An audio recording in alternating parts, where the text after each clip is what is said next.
আসসালামু আলাইকুম everyone, welcome back to our channel. কাছে এবং দূরে যে যেখানে আছেন আশা করছি ভালো আছেন। আজকে আরেকটি নতুন ব্লগ নিয়ে আসলাম। তো আজকের ব্লগে থাকছে অনেক কিছুই।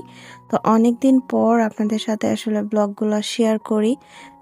আসলে সময় পাওয়া যায় না যে ব্লগগুলো দিব, যেহেতু শীতের দিন সময়টা কীভাবে যেন চলে যায়, যার কারণে রেগুলার কোনো ব্লগই আপনাদের সাথে দিতে পারি না এবং চ্যানেলেরও প্রায় গ্রোথ নেই বললেই চলে। চ্যানেল একদম ড্যাম হয়ে গিয়েছে, যার কারণে ভিডিও তেমন একটা দিতেও ভালো লাগে না। তো বর্তমান পরিস্থিতি কিন্তু খুবই খারাপ চলতেছে সব দিক দিয়েই। তো এখানে হচ্ছে আমরা বিকালে নাস্তা বানাবো। এখানে অনেকগুলো আলু সিদ্ধ বসিয়েছিলাম।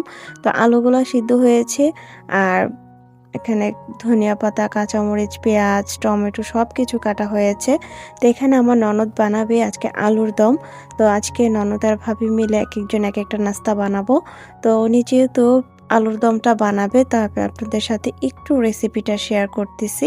তো এখানে পেঁয়াজ এবং আ পেঁয়াজের যে কলিগুলা থাকে ওইগুলা দিয়ে ভালো করে লাল করে নিয়েছে, মানে একটু পানিটা কমিয়ে নিয়েছে। তারপর এখানে টমেটো দিয়ে দিয়েছে রসুন বাটা, তারপর দিয়েছে হলুদ, আ সামান্য গুম যেই গুঁড়া মরিচ আছে, তারপর দিয়েছিল জিরা।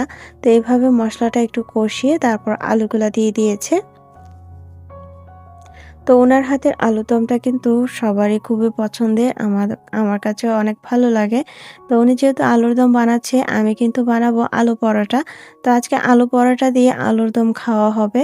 তো এখানে একটু পানি দিয়ে দিয়েছে যেন আলুগুলোর সাথে মসলাটা ভালো করে মিশে যায়। তো আমি যেহেতু ভিডিও করতেছিলাম, তো আলুর দমগুলো একটু পরে মানে বানানো শুরু করেছি। এখানে আলুগুলো ভালো করে আমি ম্যাশ করে নেব, যেন কোনো রকম দানা না থাকে। তো এই নিয়ে আলু পরোটা আমি ২য় বার বানাচ্ছি। তো ভুল ত্রুটি হলে অবশ্যই ক্ষমা দৃষ্টিতে দেখবেন। তো আমি যেহেতু এতটাও পাকা রাঁধুনি নই, অবশ্যই আমার ভুল হতেই পারে। তো এই তো এখানে আলুর দম কিন্তু আমার ননদ রান্না করে ফেলেছে। এখন আমার পালা, আমি বানাচ্ছি হচ্ছে আলুর পরোটা। তো এখানে পেঁয়াজগুলা বেরেস্তা করে নিয়েছি, আর আলুগুলাকে দেখতেই পাচ্ছেন কিরকম মেশ করে নিয়েছিলাম। আর ধনিয়া পাতা দিয়ে দিচ্ছি। তো এখনকার সময় আর লবণ দিয়ে দিয়েছি কিন্তু। এখনকার সময় কিন্তু গ্যাসে কোনো কিছু রান্না করতে ভয়ই লাগে। কেননা যে পরিমাণ গ্যাস সংকট দেখা দিয়েছে বাংলাদেশে বলার বাহিরে। তো এখানে আটা আমি পরোটার জন্য নিয়েছি রেডি করে। এখন এগুলা ভালো করে মথে আমি আলুর পুর দিয়ে আমি আলু পরোটাটা বানাবো। তো বর্তমানে আমার কেকের অর্ডার নেই বললেই চলে। তো যাক, কি আর করার। আ গ্যাসের যে একটা সংকট, তাতে তো কিছুই করার নেই। এখানে আলু পরোটার জন্য আমি আলুর যেই উম ময়দার যে ডোটা আছে ওইটা ভালো করে একটু পুর করে নিয়েছি। নেওয়ার পরে এটার ভিতরে আমি একটু ছড়িয়ে দিয়ে আমি আলুর পুরটা দিয়ে দিলাম। এতে করে আমার এই যেই পরোটাটা আছে সেটা বেলতে সুবিধা হবে। অনেকে আলুর সাথে আটাটা মিক্স করে ফেলে। তো আজ আমি এভাবে বানাচ্ছি, দেখি কি হয়।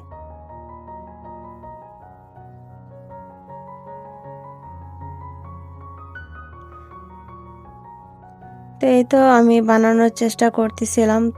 তো যেমনে হয় আরকি। তো গ্যাসের মধ্যে কিন্তু বর্তমানে সব নাস্তা থেকে ধরে সবকিছুই করা হচ্ছে। গ্যাস যে পরিমাণ দাম বেড়েছে, সাথে কোথাও পাওয়াও যাচ্ছে না। তো এই নিয়ে আজ আমরা চলে গিয়েছিলাম মার্কেটে। তো মার্কেটে যেতে আপনার ভাইয়া না করতেছিল, বলতেছে যা দরকার বাসায় চলে আসবে। তো কোনরকম জেদ করে গেলাম। যাওয়ার পরে যে প্রয়োজনীয় জিনিসগুলা কিনে এনেছি সেটাও আপনাদের সাথে শেয়ার করব। তো এখানে আলু পরোটার জন্য আমি ভালো করে যে পরোটাটা এটা একটা আলতো করে চেপে কিন্তু আমি বানাচ্ছি। আমি কিন্তু এত জোর দিচ্ছি না। তারপরেও কিন্তু পুরগুলা কিন্তু বের হয়ে গিয়েছিল।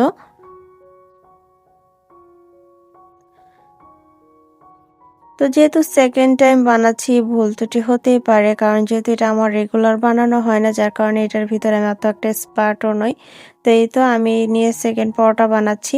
তো এইভাবে করে বানিয়ে দিচ্ছিলাম, আর আমার ননদ এটাকে তাওয়ায় সেঁকে নিচ্ছিল। তো এরকম করে না করলে হয়তো কাজে এগোনো যেত না, অনেক লেট হয়ে যেত। আমি বানিয়ে দিচ্ছিলাম, উনি তাওয়ায় দিচ্ছিল।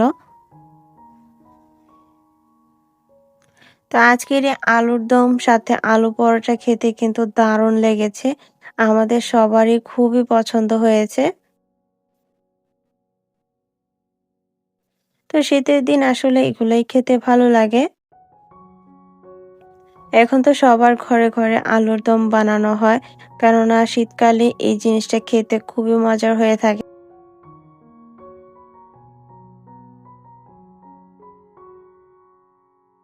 তো দেখতে পাচ্ছেন আমার কিন্তু অনেক টাইম লাগতেছিল একটা পরোটা বেলার জন্য। আমি কিন্তু বেশি জোরে চাপ দিতে পারতেছিলাম না। কেননা এতে করে আলুর যে পুরটা সেটা বেরিয়ে আসতেছে। তারপরও অনেক জায়গা দিয়ে বেরিয়ে এসেছে। তো কি আর করার? তাওয়াতে কিন্তু খুব সুন্দর ফুলতেছিল পরোটাগুলা।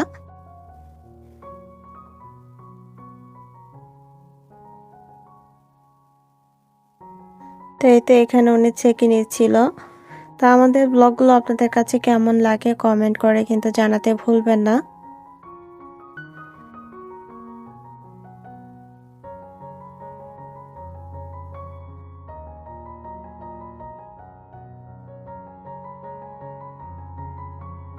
তো এখানে তেল দিয়ে দিলাম, দিয়ে মানে দিয়ে দিয়েছে। তেলের সাহায্যে এই পরোটাগুলা ভাজা হয়।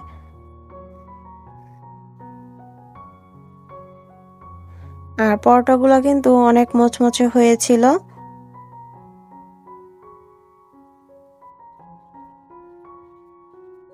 এক, এক করে এভাবে পরোটাগুলা সবগুলা পরোটা আরকি ভেজে নেওয়া হবে।